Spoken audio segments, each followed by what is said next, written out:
होता है, जो हीट होती है वो किसी में एब्जॉर्ब होती है और किसी में एमिट होती है। जिसके पास ज्यादा हीट हो जाती है वो एमिट कर देता है, जिसके पास कम होती है, जिसकी कैपेसिटी रहती है वो एब्जॉर्ब कर देता है। तो हर एक मटेरियल की अपनी एक प्रॉपर्टी होती है, क्वालिटी होती है, एमिसिव पावर होता है। ठीक है, तो एमिसिव पावर क्या होता है, क्या होगा एमिसिव पावर?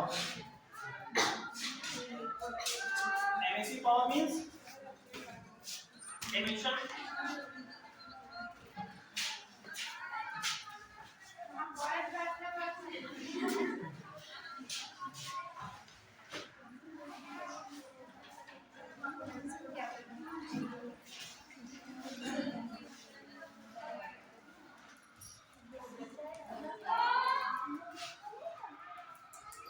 इसको हिंदी में कहते हैं क्या, उत्सर्जन क्षमता।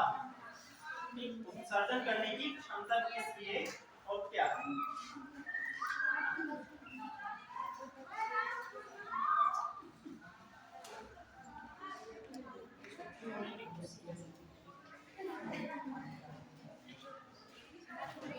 तो कोई भी सरफेस जो होता है, अगर जान लो, जो सरफेस होता है वो कितनी एनर्जी, कितनी हीट रेडिएट करता है per unit area, per unit time, वो होता है एमिसिव पावर। इसको ई से डिनोट करते हैं, Q अपॉन A इनटू, यहाँ पे A क्या है, एरिया ऑफ सरफेस, Q क्या है, या एनर्जी, E क्या है, टाइम। कोई सरफेस है, जैसे कोई सरफेस है तो पर यूनिट टाइम, 1 सेकंड में या 1 मिनट में पर यूनिट एरिया से कितनी वो हीट को या कितनी एनर्जी को रेडिएट कर रहा है, वो उसका होता है एमिसिव पावर। ठीक, उत्सर्जन क्षमता। और ये जो होती है ये किसी पर्टिकुलर वेवलेंथ के लिए होती है। ठीक है, जैसे कि हम लोगों ने भी देखा कि एनर्जी ऑफ रेडिएशन क्या होता है, h न्यू होता है ना, h न्यू होता है। तो यहाँ पे न्यू की जगह हम क्या लिख सकते हैं, c अपॉन लैम्डा लिख सकते हैं ना। तो ये जो एनर्जी होती है वो किसी पर्टिकुलर वेवलेंथ के लिए होती है, तो यहाँ पर भी ये जो एमिसिव पावर होगी वो किसी पर्टिकुलर वेवलेंथ के लिए होगी, for a particular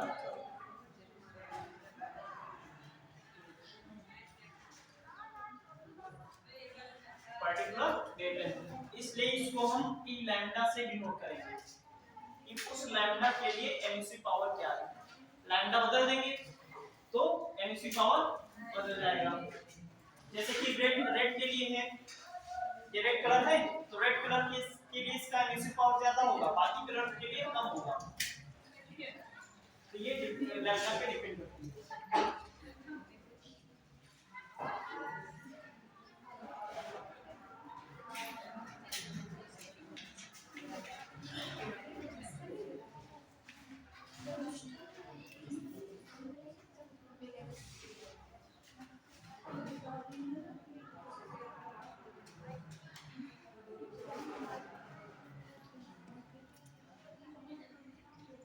absorbing power A lambda, इसको यहाँ पे ई लैम्डा लिखना, ई लैम्डा।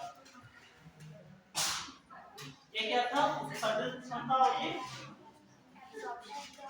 एब्जॉर्प्शन के लिए जो उसकी पावर क्या होगी, एब्जॉर्ब की पावर। इसको हिंदी में क्या करेंगे,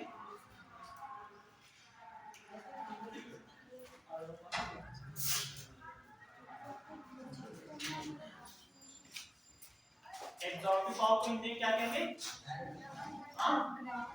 अवशोषित करना होता है ना, तो ये अवशोषित करने की क्षमता है। इसको ए लैम्डा, लैम्डा को हम डिफाइन क्या कैसे करेंगे, ए लैम्डा जो होता है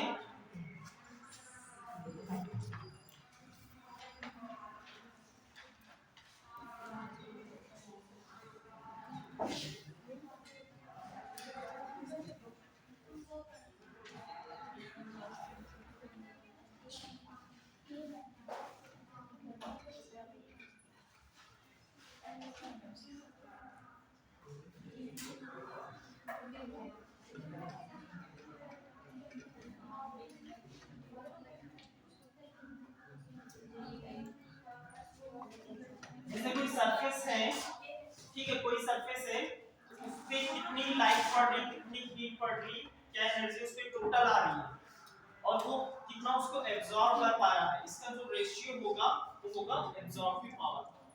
ठीक है, टोटल फॉलिंग हीट जो टोटल होगी हीट वो और हीट एब्जॉर्ब की गई है उसका रेशियो होगा।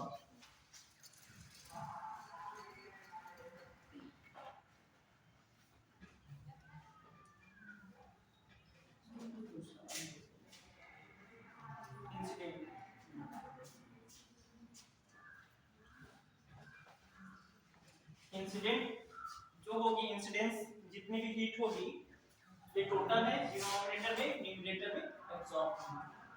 तो इसका जो रेशियो होगा इसकी वैल्यू हमेशा 1 के बराबर या 1 से कम होगी और 0 से बढ़िया बराबर होगी हमेशा, इससे ज्यादा नहीं हो सकती। अगर इसकी वैल्यू 1 हो, 1 होने के लिए क्या होगा, जितनी लाइट उस पे गिरी है उतनी ही एब्सॉर्ब होगी। ठीक है,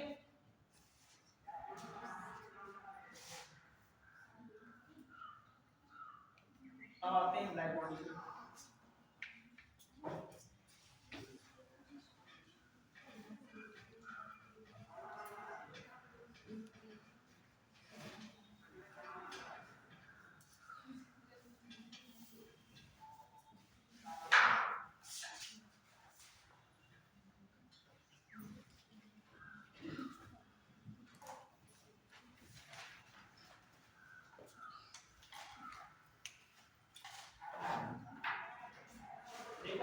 जो बात करेंगे यहाँ पे वो आइडियल ब्लैक बॉडी के बारे में बात करेंगे। आइडियल का मतलब वो एग्जिस्ट तो नहीं करती है क्योंकि 100% एब्जॉर्ब कर ले, ऐसा कोई ऑब्जेक्ट नहीं है जो 100% रेडिएशन को एब्जॉर्ब करे। लेकिन जो आइडियल होती है, आदर्श आदर्श कृष्णिका हिंदी में पढ़ा होगा, तो जो आदर्श होती है आइडियल ब्लैक बॉडी, वो क्या होती है, इस पे जितनी भी हीट पड़ती है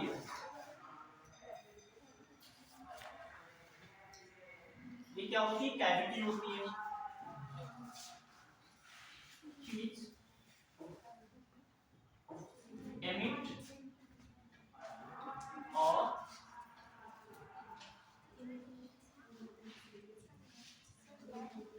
possible.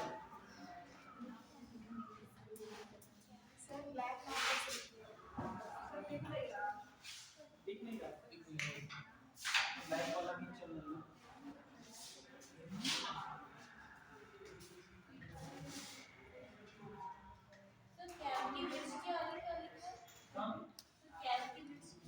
Cavity which emits or absorbs all possible wavelength of radiation। Black body क्या होती है, कैविटी होती है जो ऑल पॉसिबल ऑफ रेडिएशन, जितना भी रेडिएशन आप डालेंगे उसको क्या करेगा, एब्जॉर्ब कर देगा या उसको एमिट करेगा। अगर उसके पास है तो वो जितनी भी वेवलेंथ होंगी रेडिएशन की वो सब एमिट करेगा, वो सब एब्जॉर्ब कर लेगा, जितनी उस पे पड़ेगी सब एब्जॉर्ब कर लेगा। तो एब्जॉर्बिंग पावर इसका क्या होगा,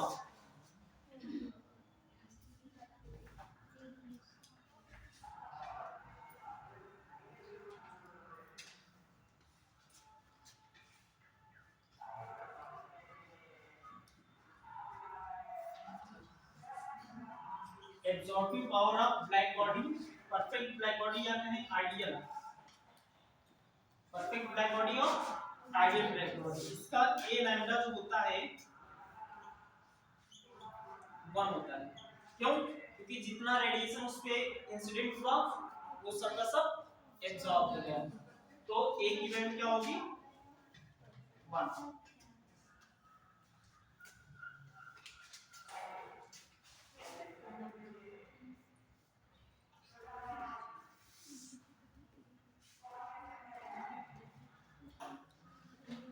देखो ये क्वेश्चन पूछा भी गया है पीएमटी 89 में, आरपीएमटी, आरपीएट, एएफएमसी कई सारे जो है कि एग्जाम में पूछा गया है। For a perfect black body it's absorptive power is, ये क्वेश्चन पूछा गया कई बार, तो इसकी वैल्यू क्या होगी 1।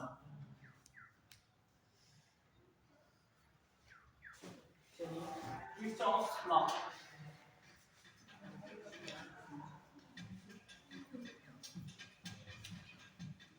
किरचॉफ लॉ क्या होता है? इलेक्ट्रॉनिक्स में भी पढ़ा होगा किरचॉफ लॉ।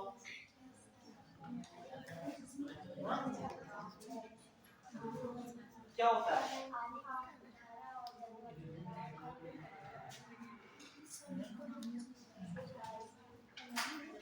इलेक्ट्रॉनिक्स का किरचॉफ लॉ दूसरा है, यहाँ का किरचॉफ लॉ दूसरा है। ठीक है, यहाँ पे हीट का और बाकी सब बात होगी।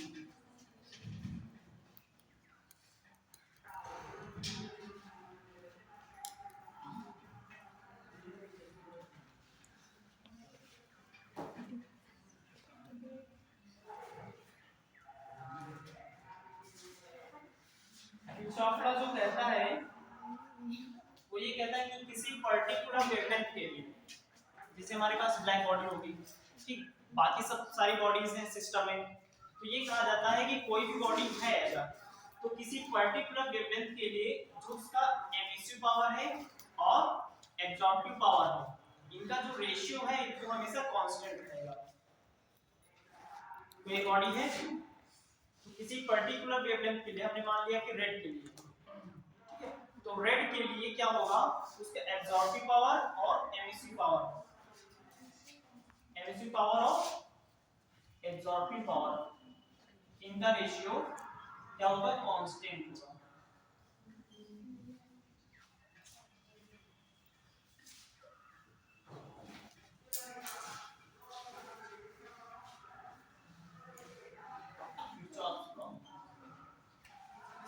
ये क्या होगा, कांस्टेंट। ये क्या है, एब्जॉर्बिंग एमिसिव पावर, और ये absorbing power of a body for a particular wavelength, ये क्या होगा, कांस्टेंट होगा। और ये कांस्टेंट जो होगा वो होगा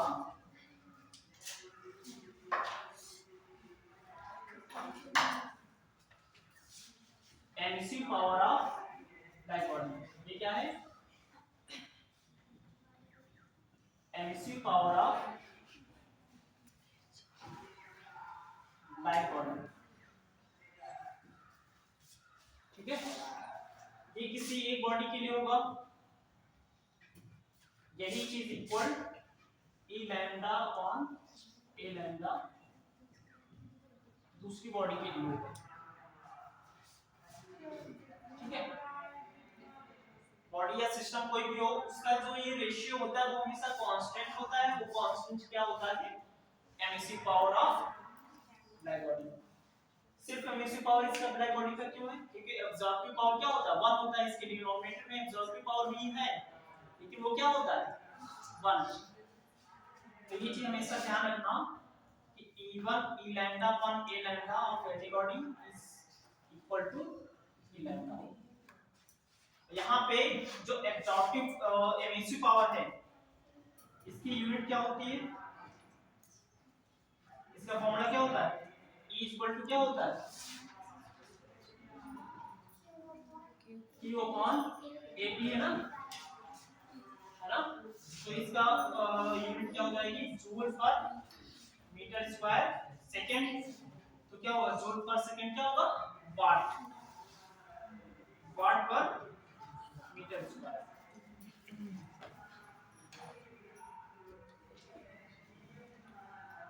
ये और एब्जॉर्प्टिव पावर का डायमेंशन क्या होगा, ए लैम्डा की यूनिट क्या होगी, हाँ क्या होगी, ए लैम्डा की यूनिट क्या होगी? यूनिटलेस यूनिटलेस होगा। क्यों? क्योंकि ये रेशियो होती है, ये जो ए लैम्डा होता है ये रेशियो है दो एनर्जी का, Q absorb upon Q incident. दोनों की यूनिट जूल जूल है, कैंसिल आउट हो जाएगा तो ये हो जाएगा यूनिटलेस। ठीक है, ए लैम्डा क्या है? यूनिटलेस।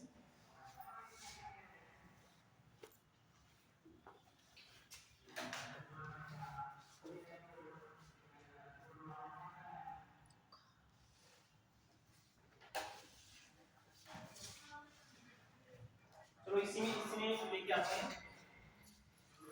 ई लैम्डा क्या होगा? E lambda proportional to A lambda लिख सकते हैं। क्यों? क्योंकि कांस्टेंट है, ये क्या है? कांस्टेंट। तो emissive power is proportional to absorptive power. और ये किसी एक पर्टिकुलर वेवलेंथ के लिए, किसी एक सिस्टम के लिए, किसी बॉडी के लिए एक के लिए, तो उसका जो एमिसिव पावर है उसकी एब्जॉर्प्टिव पावर के बराबर है। अगर जो एब्जॉर्प्टिव पावर उसका ज्यादा है तो एमिसिव पावर भी ज्यादा होगा। इसका मतलब क्या होगा? वो ज्यादा अगर वो एब्जॉर्ब करता है, ज्यादा एमिट भी करेगा। वो जो कहते हैं ना कि सुना होगा कि जो अच्छे अवशोषक होते हैं वो अच्छे उत्सर्जक भी होते हैं।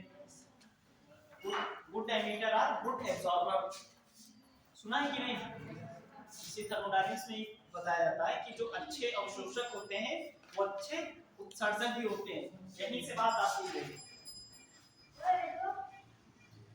Good absorber are good emitter.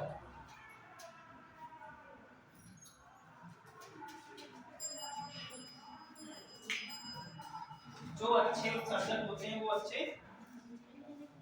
अवशोषक भी होते हैं।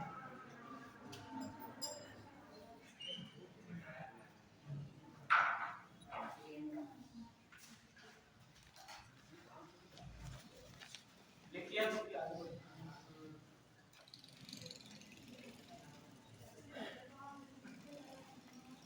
तो ये किरचॉफ का क्या हुआ? Ratio of emissive power to absorptive power equal to emissive power of black body.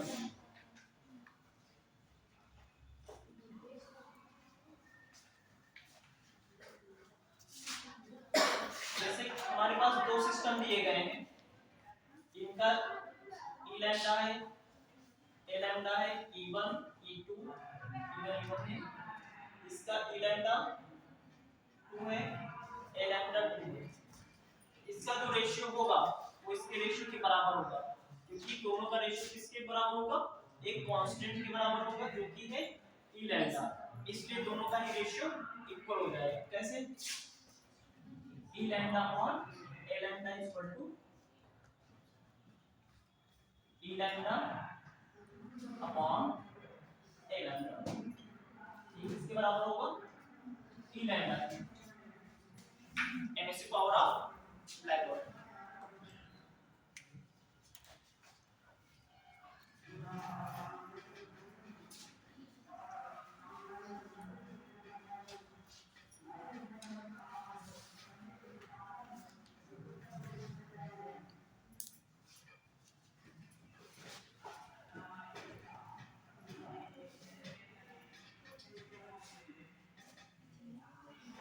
Means displacement law पढ़ा है?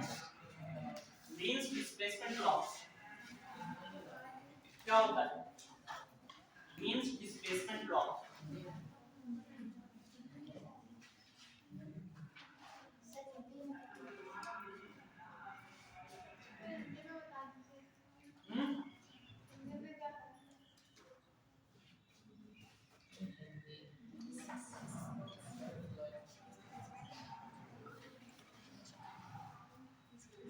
मीन का विस्थापन नहीं होता।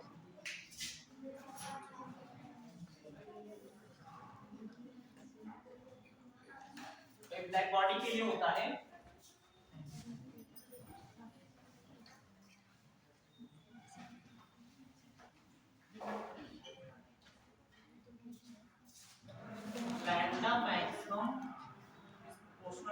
Inversely proportional to temperature. पढ़ा है टेम्परेचर होता है कि कुछ और होता है?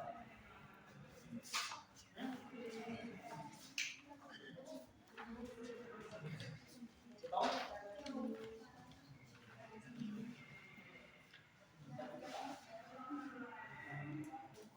ये नहीं पढ़ा है?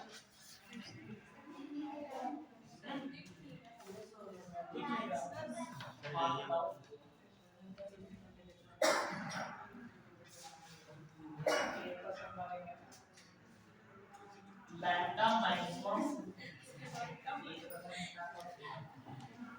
टेम्परेचर,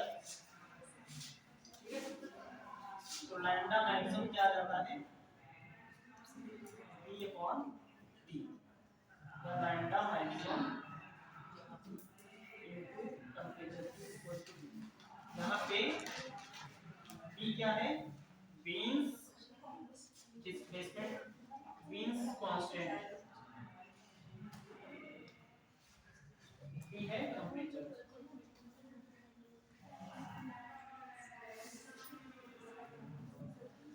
V की यूनिट क्या होगी, कांस्टेंट की यूनिट क्या होगी, मीटर केल्विन। मीटर केल्विन,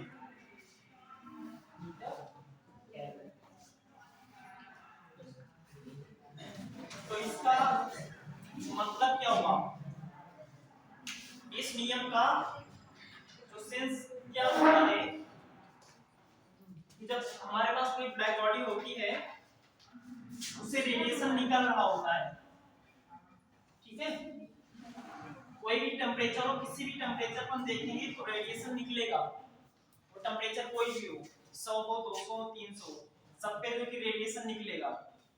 लेकिन किस टेम्परेचर पे रेडिएशन की कौन सी वेवलेंथ सबसे ज्यादा इंटेंसिटी में आएगी, वो चीज बताती है ये नियम, उसको बताते, क्योंकि हमारे पास जो रेडिएशन निकलता है ब्लैक बॉडी से उसमें रेड से लेकर वायलेट तक बाकी पूरा रेडिएशन जितना होता है सब निकलता है, कि किसकी इंटेंसिटी ज्यादा होगी वो डिपेंड करता है किस पे, टेम्परेचर पे, वो ऐसे डिपेंड करता है इनवर्सली, टेम्परेचर जितना ज्यादा होगा वेवलेंथ उतनी कम, ठीक है, वेवलेंथ कम, अब विजुअल में जाओ वहां पे स्पेक्ट्रम में वेवलेंथ कम कम होती है जब हम रेड से वायलेट की तरफ जाते हैं, तो जब टेम्परेचर हम बढ़ाएंगे, टेम्परेचर बढ़ाने का मतलब हीट बढ़ गई ना, तो कलर कैसा जाएगा, रेड से वायलेट की तरफ जाएगा, इसीलिए जो घर में वो गैस होती है वो किस कलर की निकलती है, ब्लू कलर की ना, दैट मींस कि उसका टेम्परेचर ज्यादा होता है, उसमें हीट ज्यादा होती है। कैंडल का कलर कैसा होता है, रेडिश होता है, तो उसका टेम्परेचर कम होता है। कभी जले हो गलती से कभी हाथ अगर गैस बर्नर के ऊपर से चला दे तो ऐसा लगता है तेजी से यहाँ बहुत ज्यादा तेज थी, जबकि निकल थोड़ी थोड़ी रही होती है, तो उसमें हीट ज्यादा होती है, ठीक है। तो अच्छा, ये मैक्सिमम शब्द क्यों लगाया गया, मैक्सिमम क्योंकि उसकी इंटेंसिटी ज्यादा होती है, ठीक है, उस पर्टिकुलर वेवलेंथ के लिए। इसके लिए उन्होंने जो ग्राफ में दिया था, ग्राफ में आया था, वही हम करने जा रहे हैं।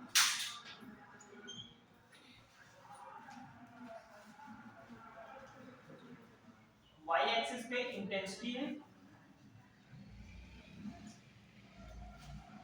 इंटेंसिटी क्या होती है, इंटेंसिटी होती है heat per unit area per unit time, ठीक है, और यहाँ पे हम क्या लिखते हैं, यहाँ पे लैम्डा होगा, लैम्डा है वेवलेंथ,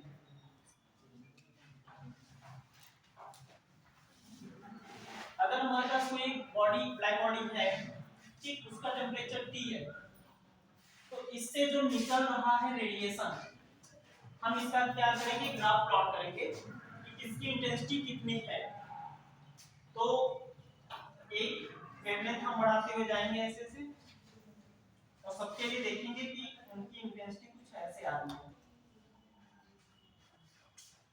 यहाँ पे 0 है, 0 से थोड़ा सा आगे बढ़े तो उसकी इंटेंसिटी इतनी है, आगे बढ़ते हुए इंटेंसिटी बढ़ती चली गई, उसके बाद एक पीक आती है जहां पे इंटेंसिटी क्या होती है, मैक्सिमम होती है, उसके बाद फिर से इंटेंसिटी घटती जाती है। तो ये एक पर्टिकुलर टेंपरेचर पे एक वेवलेंथ हमें मिलेगी जहां पे इंटेंसिटी क्या होगी, मैक्सिमम। इंटेंसिटी क्या है, तो ये जो मैक्सिमम लिखा हुआ है, क्या लिखा हुआ है, मैक्सिमम इंटेंसिटी के लिए। ठीक है, तो पूरे वेवलेंथ में हमें एक ऐसी वेवलेंथ मिलेगी जिसके लिए इंटेंसिटी ऑफ रेडिएशन सबसे ज्यादा होगा उस पर्टिकुलर टेंपरेचर के लिए। टेंपरेचर हमने और बढ़ा दिया तो इसका ग्राफ कुछ ऐसे बन जाएगा। ये जो मैक्सिमम था ये थोड़ा सा शिफ्ट हो जाएगा ओरिजिन की तरफ।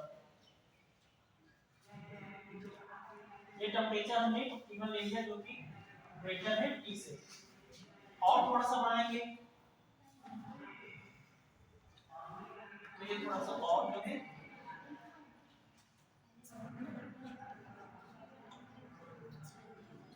तो हम देख रहे हैं कि जैसे जैसे हम टेंपरेचर बढ़ा रहे हैं वैसे वैसे लैम्डा मैक्सिमम क्या हो रहा है, कम होता जा रहा है। तो टेंपरेचर बढ़ाने से लैम्डा कम हो जा रहा है तो इनवर्सली प्रोपोर्शनल होगा। तो लैम्डा किसके है, inversely proportional to T। Lambda maximum ये क्या है, wavelength of radiation correspond to high intensity. ये उस रेडिएशन की वेवलेंथ है जिसका सबसे ज्यादा इंटेंसिटी है। ठीक है, और इंटेंसिटी क्या है, heat per unit time per unit area. एक पर यूनिट एरिया से किस वेवलेंथ में सबसे ज्यादा हीट निकल रही है, ठीक है, वो होगी इंटेंसिटी।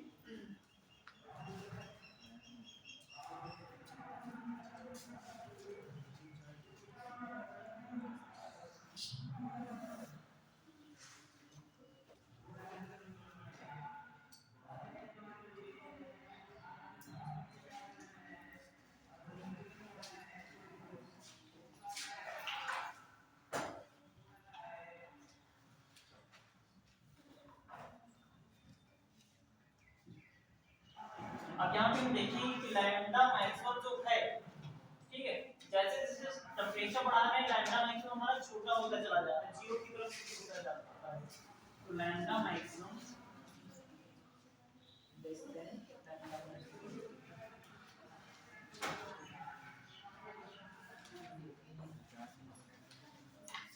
ये होता है डिस्प्लेसमेंट प्रॉब्लम। डिस्प्लेसमेंट यही होता है कि जो लैम्डा मैक्सिमम वो डिस्प्लेस हो रहा है टेंपरेचर के साथ। अब जरा यहाँ पे ध्यान दो, वही चीज यहाँ पे आ रही है। हमने जब टेंपरेचर बढ़ाया तो इसकी वेवलेंथ क्या हो रही है, छोटी हो रही है।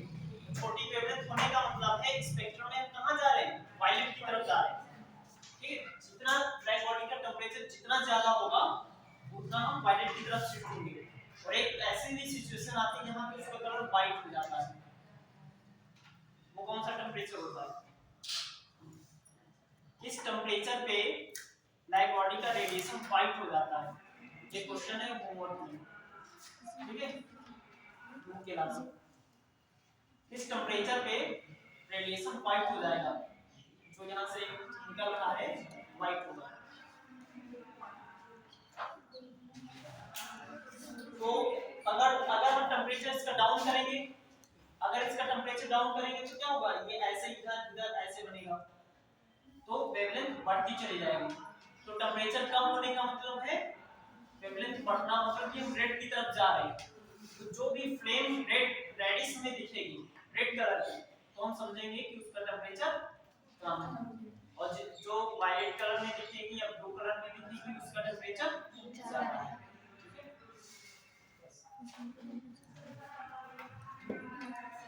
अब देखो ये जो कर्व बना हुआ है इसके अंदर में हम एरिया देखेंगे।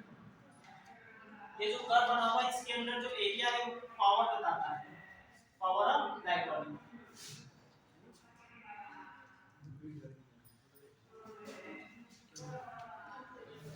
Stephen's Boltzmann law.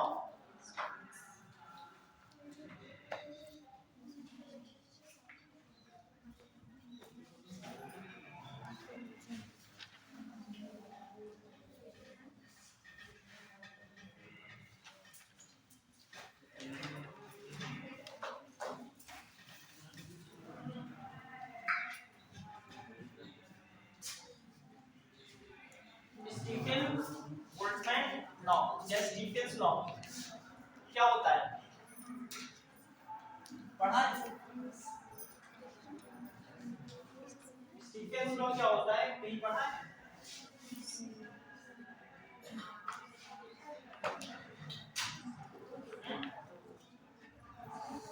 Emissive power जो होती है ब्लैक बॉडी की directly proportional to fourth power of its temperature. Fourth power emissive power, emissive power. अगर इंटेंसिटी कहें तो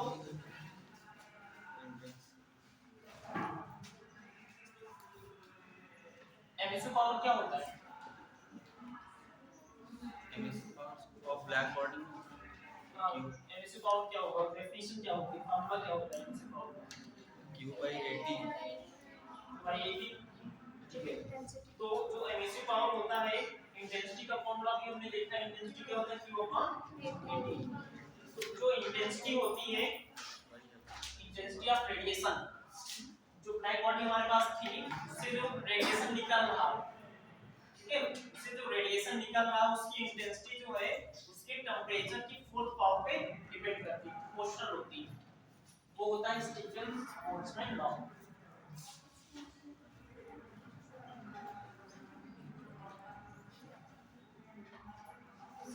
ये क्या कहते हैं, इंटेंसिटी प्रोपोर्शनल टू टी की पावर 4। इंटेंसिटी क्या होती है, Q/80 सिग्मा टी, जहां पे सिग्मा क्या है, स्टीफन्स कांस्टेंट।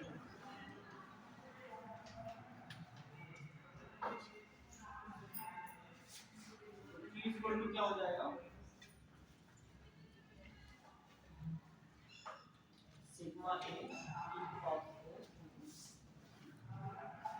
क्या हो जाएगा, ठीक। तो इंटेंसिटी या वो एमिसिव पावर तो इंटेंसिटी क्या होती है, प्रोपोर्शनल टू टी की पावर 4।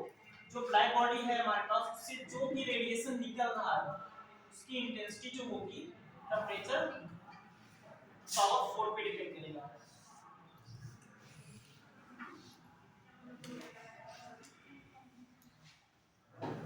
स्टीफन कांस्टेंट का जो यूनिट होगी वो क्या होगी, निकाल सकते हैं, सिग्मा की यूनिट क्या होगी,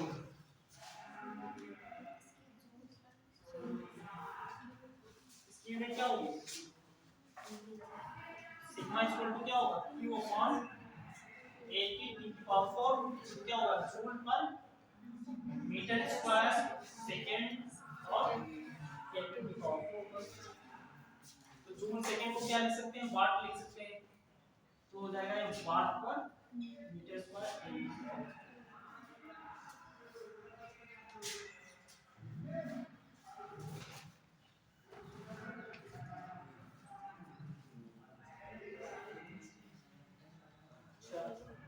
अब बात आती है पावर की, यही चीज पावर क्या होगी,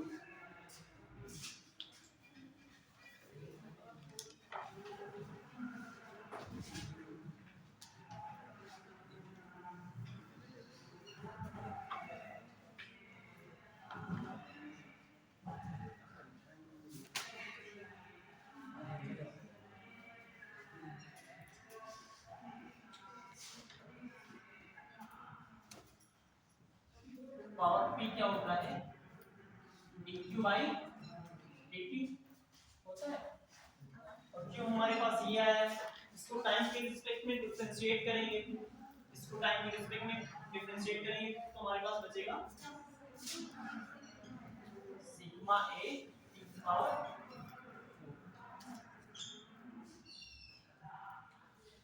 तो यहाँ पे ध्यान रखना पावर क्या होता है, सिग्मा a टी की पावर 4 और t उससे जो निकल रही होती है वो क्या है, सिग्मा a टी की पावर 4 इनटू टाइम, कितने टाइम तक वो निकल रही है। यहाँ पे जो t रखा जाएगा, t जो होगा वो केल्विन में होगा, t किसमें होगा,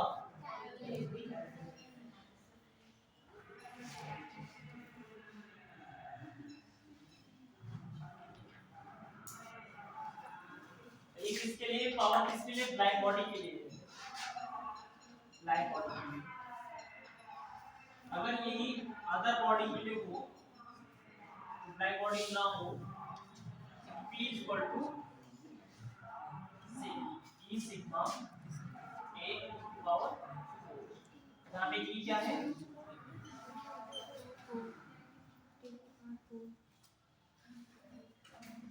MS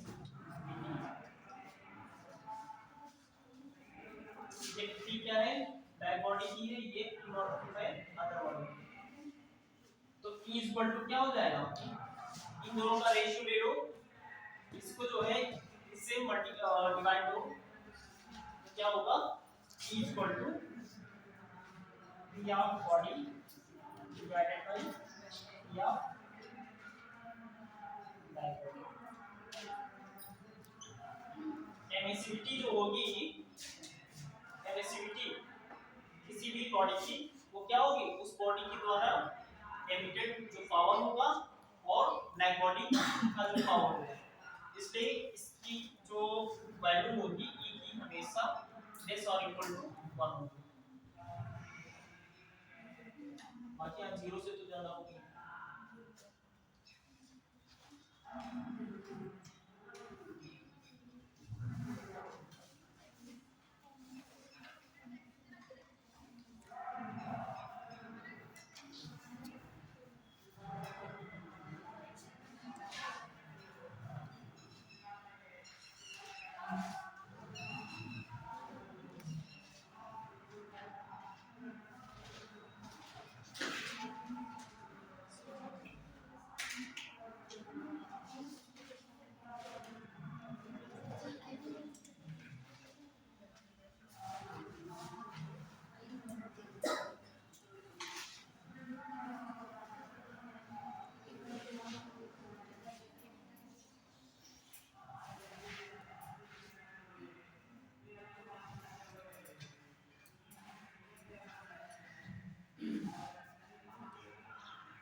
अब आगे जो बात होने जा रही है थोड़ी सी प्रैक्टिकल है।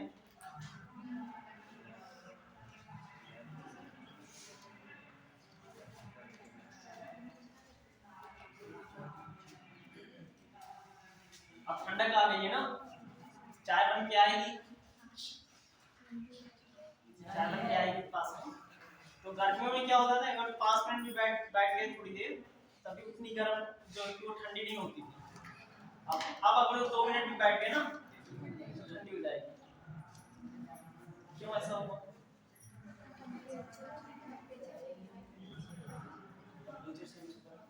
क्यों? क्योंकि सराउंडिंग का जो टेम्परेचर है वो कम हो गया है। और हमने अभी हीट ट्रांसफर उसमें देखा था ना कि हॉट बॉडी कोल्ड बॉडी को हीट ट्रांसफर कर देती है, लेकिन वो ट्रांसफर कैसे होगा?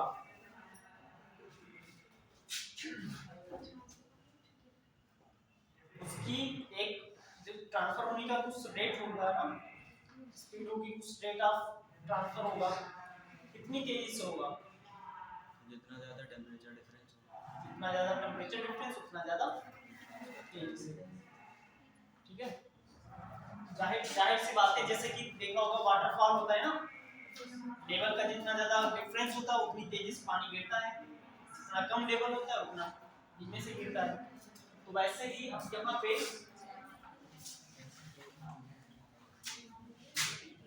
Newton's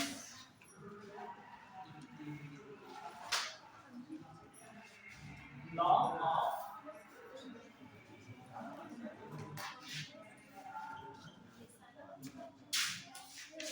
Newton's law of cooling,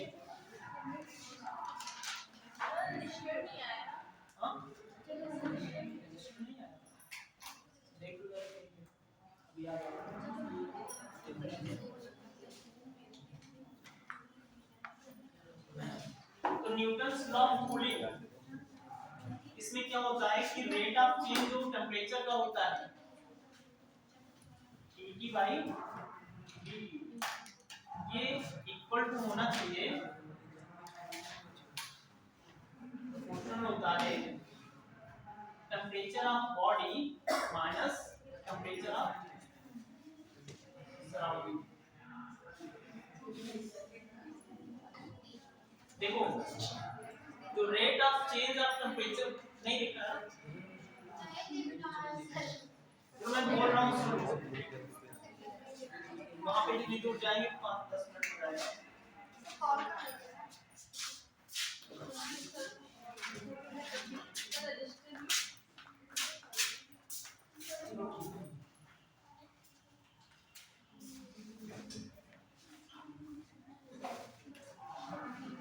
ये टेम्परेचर है, तो rate of change of temperature with respect to time ये प्रोपोर्शनल है T of body temperature of body minus temperature of surroundings.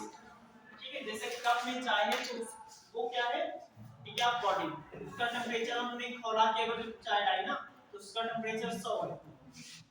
बाहर अभी ठंडक हो जाएगी, ठंडक में ज्यादातर बहुत ज्यादा ठंडक में तो 3-4 टेम्परेचर मिल गया है, तो डिफरेंस क्या आ जाएगा उसका हुआ 100 और बाहर का 5, ये डिफरेंस आ जाएगा।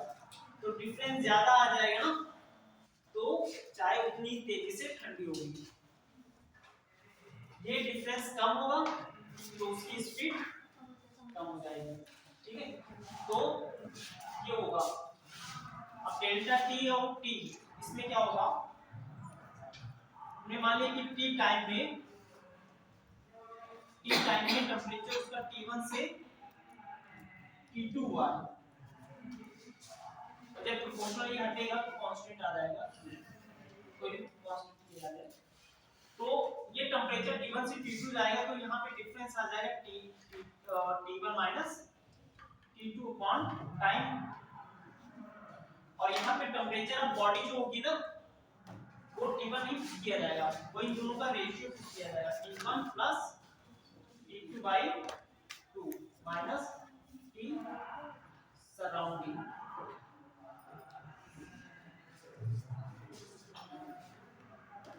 ये न्यूमेरिकल वगैरह में ध्यान रखना कि ये फॉर्मूला तो होता है T बॉडी जो हम पुट करते हैं टेम्परेचर बॉडी वो क्या पुट करते हैं कि जो क्वेश्चन में दिया गया होगा कि T टाइम में उसका टेम्परेचर T1 से T2 हुआ है, तो ये जो टेम्परेचर है इन दोनों का रेशियो यहाँ पे पुट किया जाएगा T बॉडी।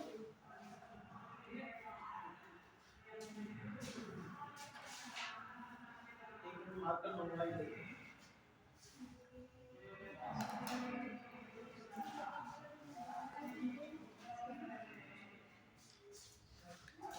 मार्कर मंगवाई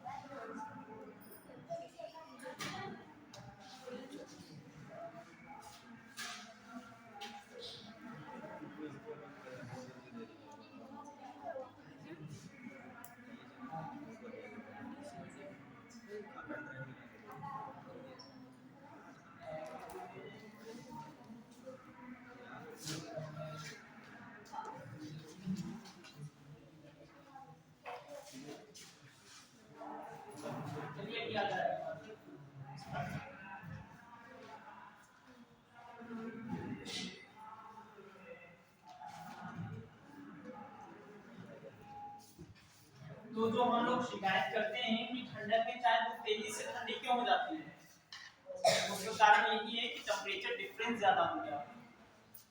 गर्मियों में इतनी जल्दी नहीं ठंडी होती, इतनी ठंडी सर्दियों में होती है। उसका जो मेन रीजन है यही है कि जो टेम्परेचर ऑफ बॉडी है और टेम्परेचर ऑफ सराउंडिंग है उसका डिफरेंस के प्रोपोर्शनल है rate of change of temperature.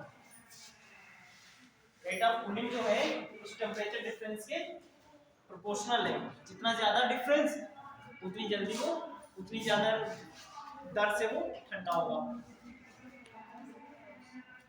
अच्छा, तो ये जो रेट है वो कंटिन्यू तो होगी नहीं, वैसे सपोज दैट कि चाय को खौला के 100 पे लाए, थोड़ी देर के बाद वो 50 पे आई, ठीक, अब डिफरेंस कितना हुआ, पहले डिफरेंस 100 का था, सपोज दैट कि 100 5 पे, बाहरी टेम्परेचर 5 है और चाय का टेम्परेचर 100 है, डिफरेंस कितना हुआ 95 का हुआ।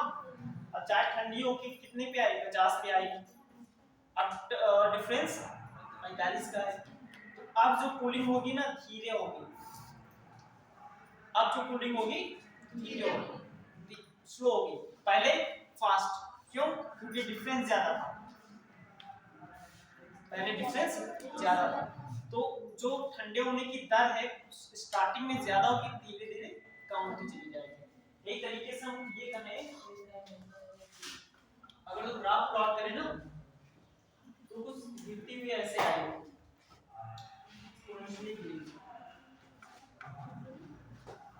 लास्ट में जरूरी है कि टेम्परेचर दोनों का बराबर ही हो जाए, बहुत ज्यादा देर में होगा, बहुत ज्यादा देर में होगा, ये दोनों बराबर बहुत ही देर में होगी, कूलिंग स्लो हो जाएगी। ठीक है,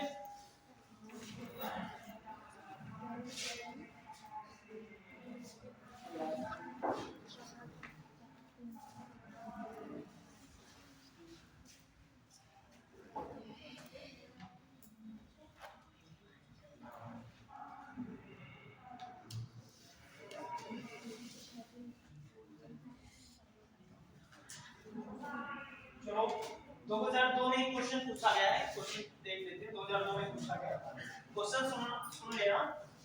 the means displacement law expresses relation between, option पहला है wavelength corresponding to maximum energy and temperature, एक दूसरा है रेडिएशन एनर्जी एंड वेवलेंथ, तीसरा है टेंपरेचर एंड वेवलेंथ, चौथा है colour of light and temperature. जो बीम डिस्प्लेसमेंट लॉ है वो किसके बीच में रिलेशन बताता है? हाँ? अच्छा पहले हम चारों ऑप्शन लिख देते हैं, ऐसे भी बताओ।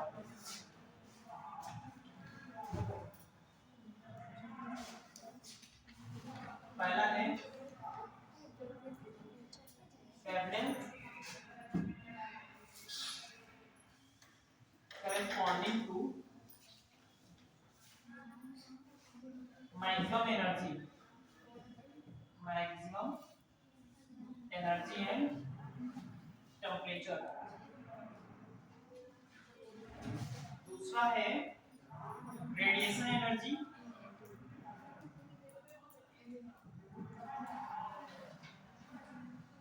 And wavelength. हल्का हल्का दिख रहा होगा, तीसरा टेंपरेचर एंड वेवलेंथ।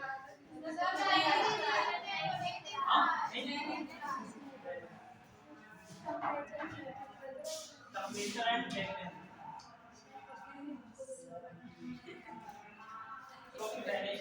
तो कौन सा होना चाहिए?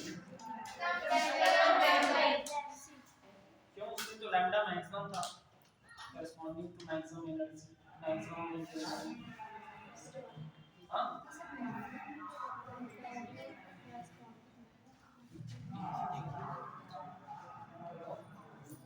सर पहले वाला सर ऑप्शन 3 नहीं दिख रहे हैं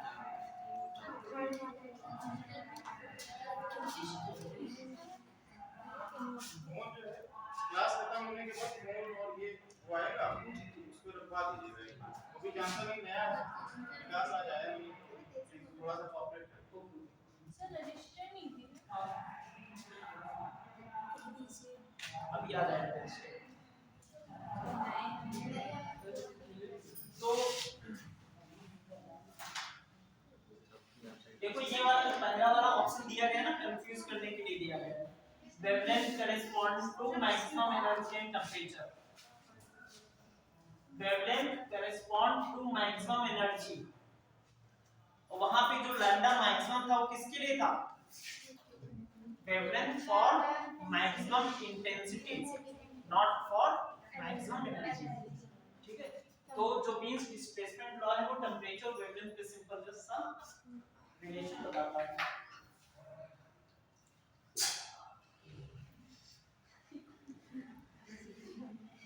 चलो एक और क्वेश्चन है 2006 में पूछा गया है।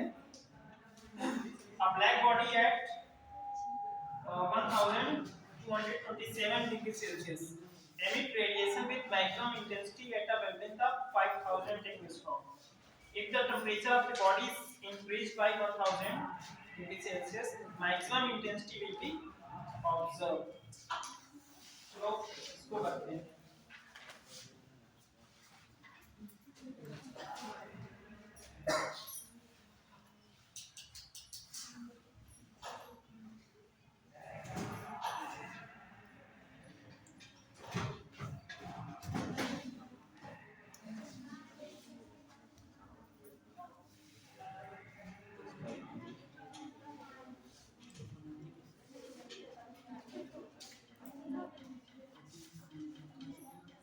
एक फ्लाई बॉडी है,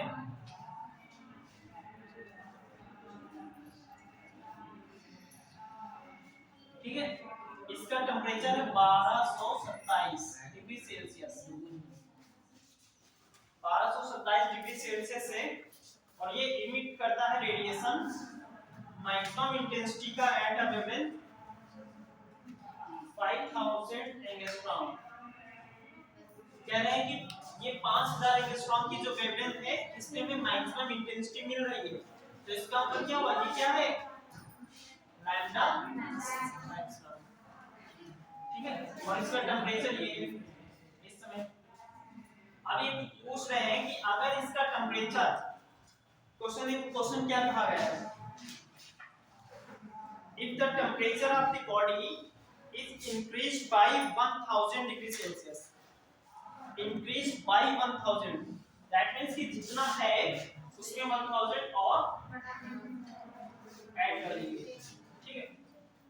क्वेश्चन में ऐसे शब्दों को जरूर पकड़ो, नहीं तो तुम अगला D2 क्या लोगे 1000, जबकि वो क्या कहा गया कि 1000 और बढ़ाया गया, ठीक है. तो टेम्परेचर हम यहाँ पे सब केल्विन में लेंगे, इसलिए 273 ऐड करेंगे तो कितना बनेगा ये,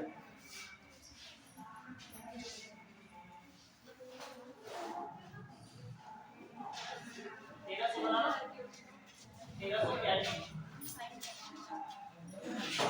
तो आप पूछ रहे हैं कि अगर टेम्परेचर, इफ टेम्परेचर 1300 प्लस 100 1000, तो क्या हो जाएगा ये, ये भी तो है ना,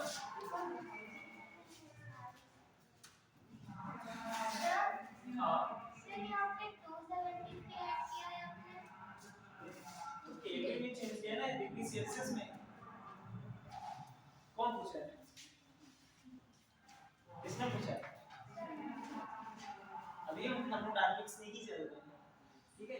तो 273 वो कन्वर्जन में पता है ना, केल्विन और सेल्सियस में, तो ये केल्विन में आ जाएगा. फिर हमसे पूछा जा रहा है कि टेम्परेचर को 1000 बढ़ा दिया जाए, और यहाँ पे हम देखो 1000 केल्विन में ही बढ़ा रहे हैं, क्यों, क्योंकि डिफरेंस केल्विन में और सेल्सियस में समान रहता है. हमने देखा था ना कि डेल्टा C जो होता है वो डेल्टा K के बराबर ही होता है, डेल्टा C = 5/9 डेल्टा F होता है, ये पढ़े ना टेम्परेचर स्केल में. तो टेम्परेचर हमारा ये आ गया केल्विन. अब ये हमसे पूछ रहे हैं कि किस वेवलेंथ पे मैक्सिमम इंटेंसिटी हमें मिलेगी. अब ये हमें हमसे पूछ रहे हैं, ये समझ लो, हम ये T1 मान लो, ये T2 हो जाएगा, ये लैम्डा मैक्सिमम 1, लैम्डा मैक्सिमम हमसे 2 पूछा जा रहा है, ये पूछा जा रहा है, कैसे निकालोगे,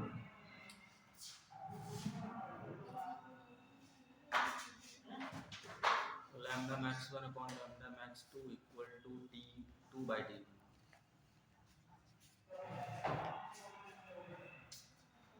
देखो अप्लाइड लैम्डा मैक्सिमम टेम्परेचर की बात की जा रही है, दैट मींस कि विंड डिस्प्लेसमेंट लॉ होगा, जो कि हमें पता है कि लैम्डा मैक्स T कांस्टेंट होता है, ठीक. तो लैम्डा मैक्सिमम कुछ भी हो, T कुछ भी हो, वो कांस्टेंट होगा. तो अगर फर्स्ट के लिए ये कांस्टेंट है तो सेकंड के लिए क्या होगा, कांस्टेंट होगा. दैट मींस कि lambda max T1 first case के लिए सेकंड केस के लिए सेम होगा. तो हो जाएगा ये 5000 एंगस्ट्रॉम इनटू टाइप टेम्परेचर क्या है 1500, इक्वल टू हो जाएगा लैम्डा मैक्सिमम में निकालना है और टी ट्रांसफर करेंगे इस तरफ तो कितना है 25।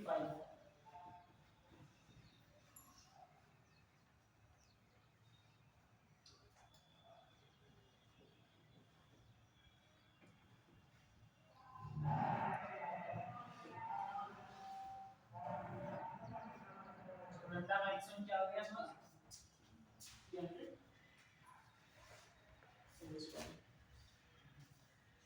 तो ये ऊपर कितनी 3000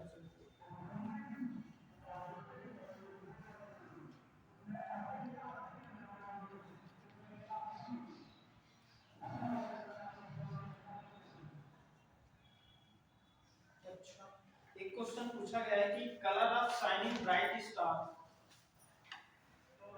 is an indication of its.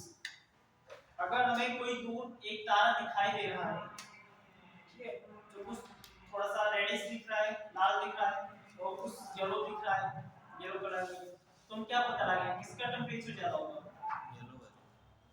हाँ, येलो कलर वाले का, क्योंकि हमने देखा है कि जितना हम वायलेट की तरफ शिफ्ट होते हैं टेंपरेचर बढ़ता है, जितना रेड की तरफ शिफ्ट होते हैं टेंपरेचर घटता है।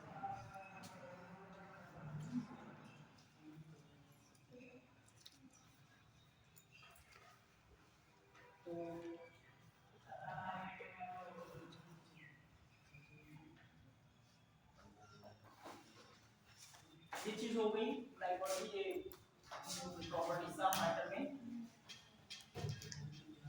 ये सब थर्मल प्रॉपर्टीज ऑफ मैटर में आता है।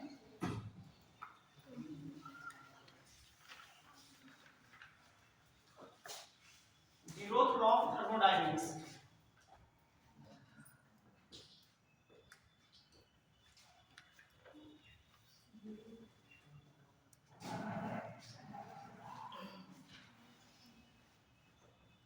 जैसे फर्स्ट सेकंड थर्ड होता है ना, वैसे जीरोथ होता है, मतलब कि जीरो पहले नियम से पहले की बात है। जीरोथ लॉ ऑफ थर्मोडायनेमिक्स ये क्या होता है?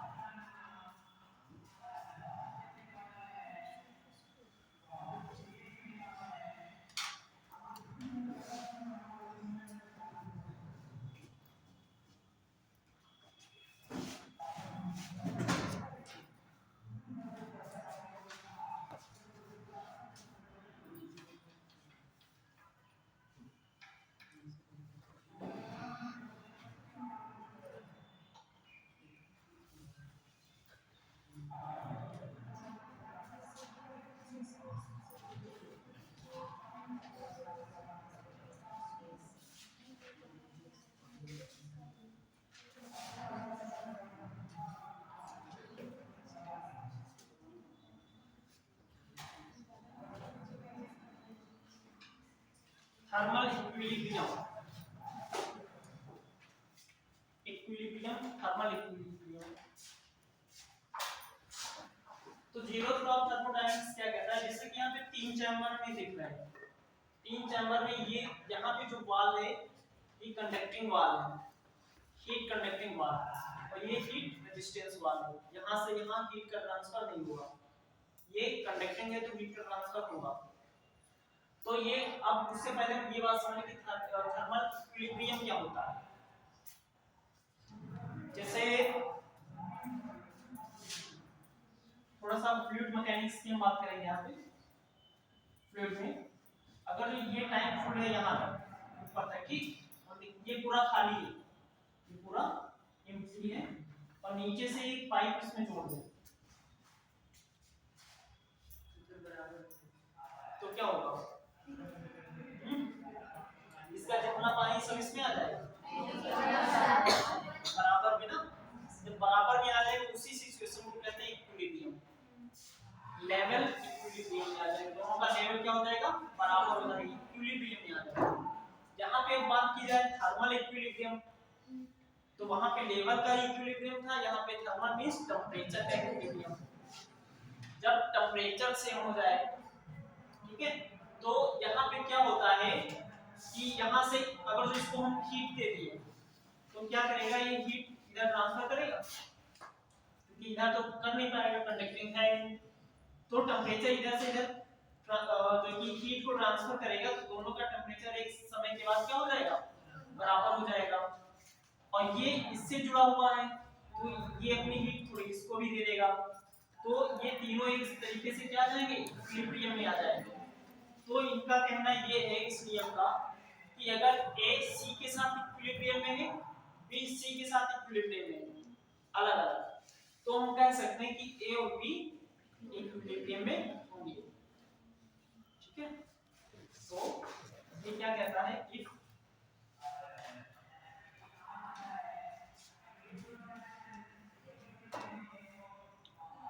B and C are in thermal equilibrium,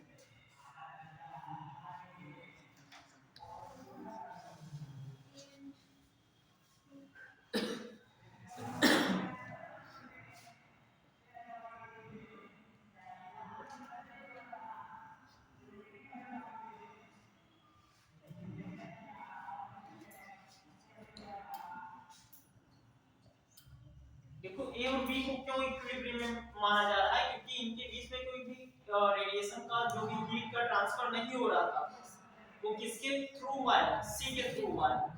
कि A और C, B और C ये दोनों अगर जो इक्विलिब्रियम में है पेयर, तो A B भी इक्विलिब्रियम में हो जाएंगे। यही होता है थर्मल, ये zeroth law thermodynamics.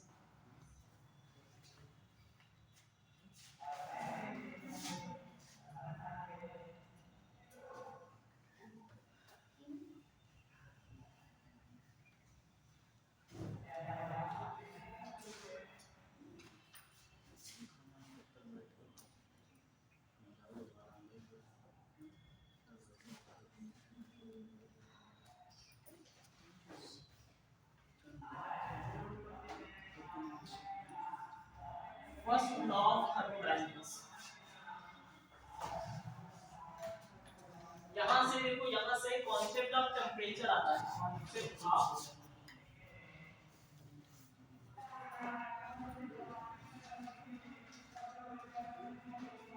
Zeroth law of thermodynamics से समझ में आता है कि टेंपरेचर क्या चीज होती है। कि टेंपरेचर जब सेम होगा तब वो थर्मल इक्विलिब्रियम में आएंगे। फर्स्ट लॉ ऑफ थर्मोडायनामिक्स जो होता है, ये बेस्ड होता है कंजर्वेशन ऑफ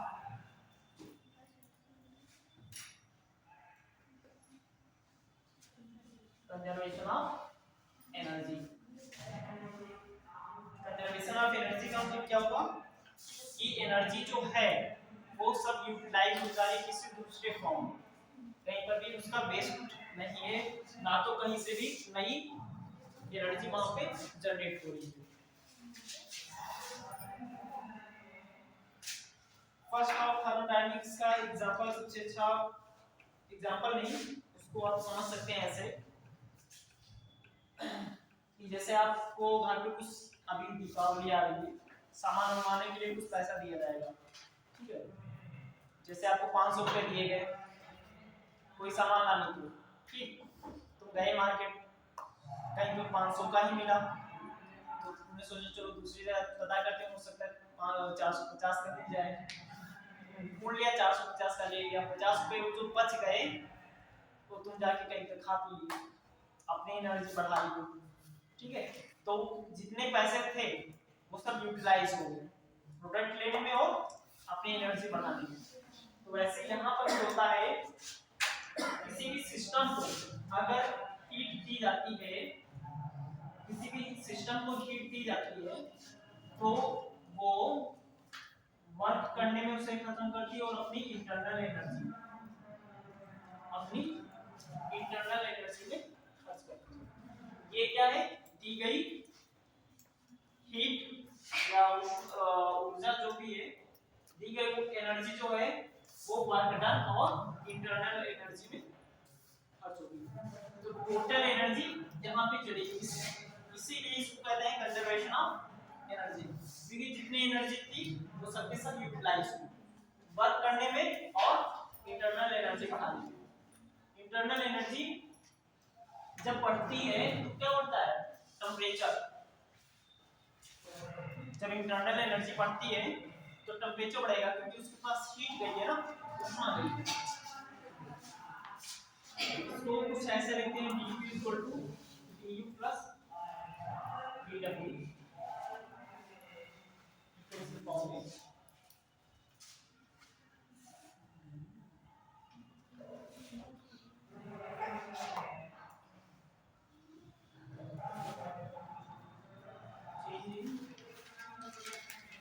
इंटरनल एनर्जी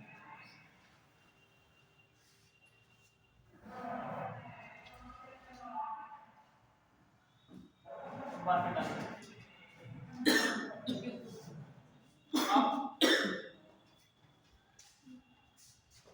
अगर सिस्टम कुछ ऐसा हो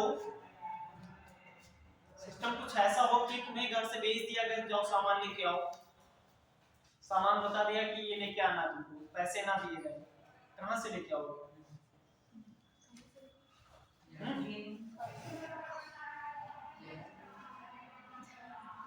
तुम्हारी जेब में जो पैसे पड़े होंगे अपने पास, ठीक है, जो तुमने दोस्तों के साथ बढ़िया कुछ खाने पीने का इंतजाम किया होगा, वही पैसे खर्च होंगे।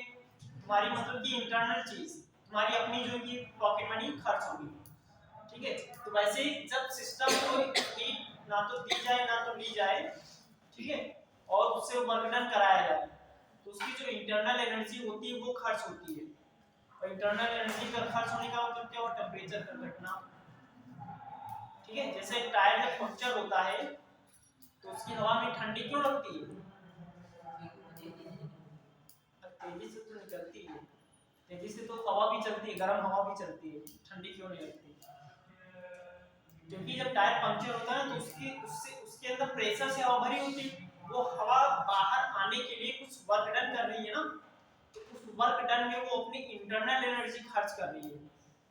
वो इंटरनल एनर्जी खर्च किया तो उसका टेम्परेचर डाउन हो जाएगा, तो क्या हो जाएगा? बहुत ठंडी हमें लगेगी। तो अगर ये चीज जीरो है du प्लस dw, तो वर्क डन होगा वो इंटरनल एनर्जी से ही लिया जाएगा। जो वर्क डन में जो एनर्जी यूज होगी वो इंटरनल एनर्जी से ली जाएगी।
आते हैं cyclic process.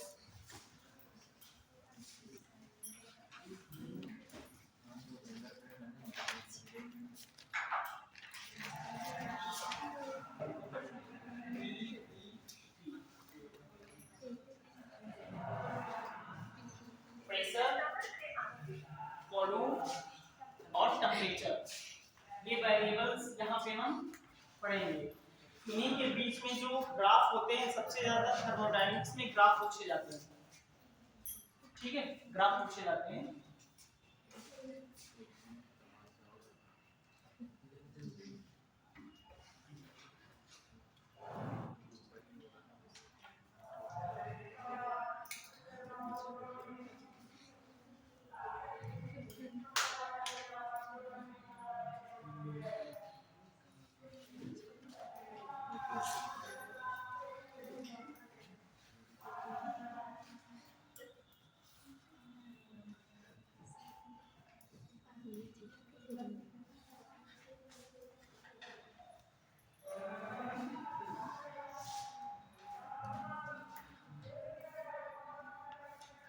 Process, isothermal process, adiabatic process और आइसोबैरिक प्रोसेस, आइसोकोरिक प्रोसेस, सारे प्रोसेस होते हैं ना। तो ये जो हमारे वेरिएबल्स हैं, जैसे कि अगर टेम्परेचर कांस्टेंट रखा है, ठीक क्या है, कांस्टेंट फिक्स किया जाए, बाकी सब वेरिएबल चेंज हो जाए, तो उस प्रोसेस को क्या कहेंगे, आइसोथर्मल प्रोसेस। ठीक है, जैसे ये जो लाइन है वो किसी एक टेम्परेचर के लिए है, इस पॉइंट पे इसका प्रेशर क्या है, इसका वॉल्यूम क्या है, इसका प्रेशर क्या है, इसका वॉल्यूम क्या है, डिफरेंट है। प्रोसेस यहां से यहां तक आया, टेम्परेचर सेम रहा, तो ये जो पहली वाली कर्व है इसको क्या कहेंगे, ये आइसोथर्मल कर्व, आइसोथर्मल प्रोसेस का ये कर्व है। वैसे यहाँ पर भी ये वाली लाइन T2 के लिए, दूसरे टेम्परेचर के लिए, तो यहाँ से यहाँ तक जो प्रोसेस है इसको थोड़ा सा ऐसे लिखिए,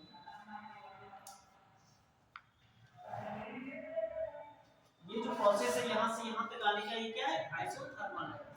ठीक है,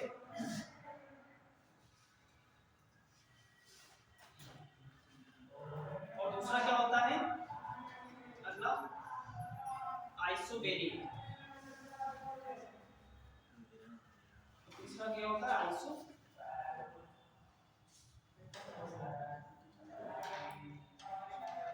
आइसोबैरिक मींस जिसमें प्रेशर जो है कांस्टेंट रहे। ठीक है, तो प्रेशर यहाँ पे जब कांस्टेंट होगा तो ग्राफ कैसा बनेगा बताओ, प्रेशर कांस्टेंट रखना है, जैसे प्रेशर यहाँ पे कोई सपोज है कि 1 यूनिट है, फर्स्ट यूनिट सेकंड यूनिट, अगर हम 1 यूनिट में हैं तो प्रेशर कांस्टेंट अगर है तो उसका मतलब क्या होगा, ग्राफ सीधा जाएगा। ठीक है, क्यों, क्योंकि हम वॉल्यूम कोई भी चेंज करें उसके लिए प्रेशर हमारा सेम रहना चाहिए। ठीक है, और यही चीज अगर जो आइसोकोरिक में ले, जहाँ पे आयतन फिक्स हो, तब क्या होगा, किसी फिक्स आयतन के लिए जैसे ऐसे सीधा चला जाएगा। यहाँ पे आप इस ग्राफ पे जाने पे, इस लाइन पे हम अगर जा रहे हैं तो उसके लिए आयतन तो चेंज हो नहीं रहा। ठीक है, तो इसके क्या सिर्फ चेंज हो रहा, प्रेशर। ये किस प्रोसेस के लिए हो सकता है, आइसोकोरिक। एक जो आता है एडियाबैटिक,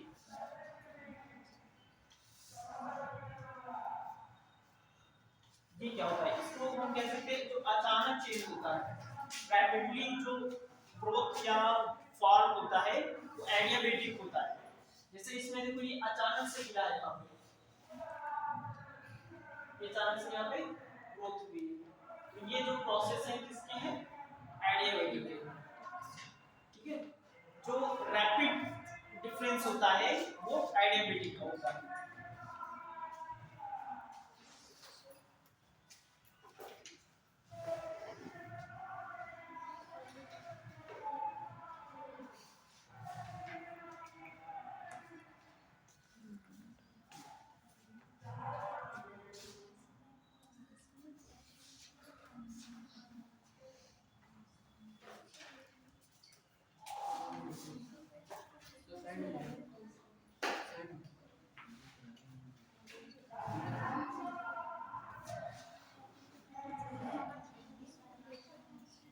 थर्मोडायनेमिक्स के कुछ और ऐसे ग्राफ जो कि हम बताएंगे, ठीक है। उसके बाद काइनेटिक थ्योरी ऑफ गैस पे चर्चा होगी,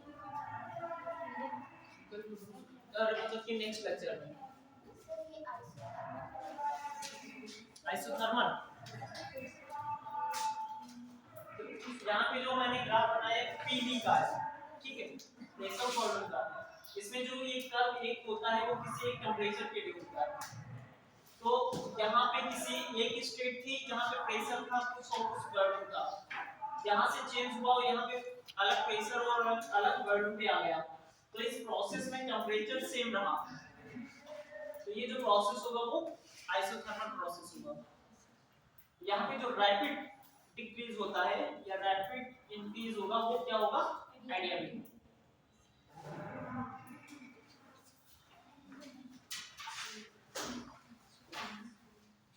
आज के लिए बस इतना ही करते हैं, नेक्स्ट लेक्चर में कंप्लीट करेंगे काइनेटिक थ्योरी ऑफ गैस।